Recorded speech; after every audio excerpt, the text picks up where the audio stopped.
Hello guys, another day, another share. So guys, share ko lang sa inyo guys about to sa injector guys. So may nag-comment kasi na sa injector daw. So tama naman guys, tinanggal ng mekaniko natin. So pa-check natin guys sa calibration kung ano yung diagnose nila guys. So tingnan niyo guys. Let's go.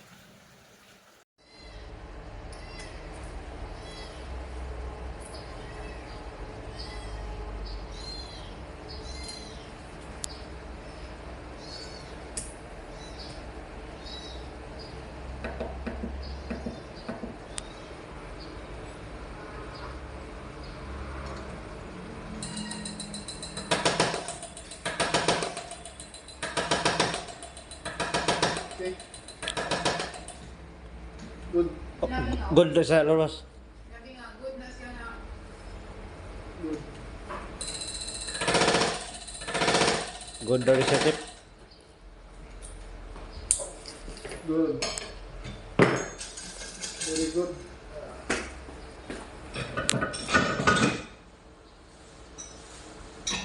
Kaduha ni nga injector tip. Good. Good sige hapon tip. Mali katulong ang injector tip. Testingan hapon.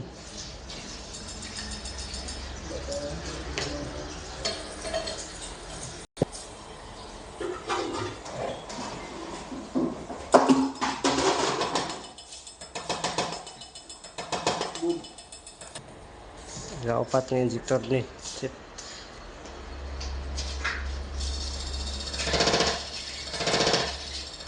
Good sige hapon no.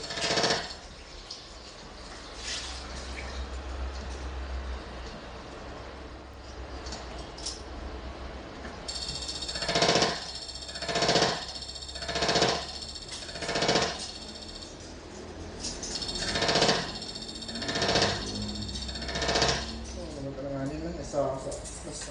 Kalima ni siya nga injector tip.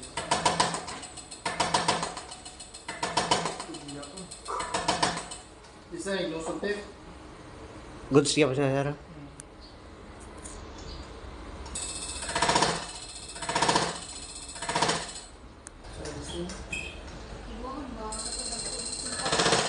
Ikaw nga injector. Good lang na to. Good man hapon tip. Isa yung kuhan. Lusot.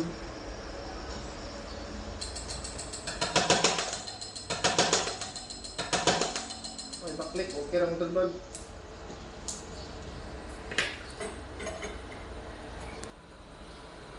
Saan may Oh.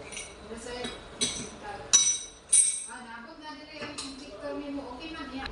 Mahaba siya. So guys, nakita nyo naman guys, wala namang problema yung injector guys. Sabi rin ng calibration, so walang problema. Goods yung injector natin guys. Pero ano guys, pina-cleaning ko na rin para sigurado tayo. So walang problema guys ang injector. So bakit ganun? Ayaw pa rin umandar. Okay naman yung ano guys, yung pressure pump, malakas naman mag-deliver ng diesel papunta sa injector. So tapos ayaw pa rin umandar. So pag inisprehan mo guys yung intake niya, andar siya pero sobrang usok. Nakita nyo naman guys so sa unang video ko.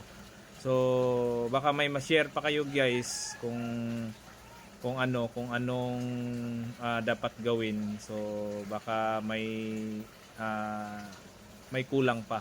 So comment lang kayo guys, i-suggest rin natin para at least makatulong.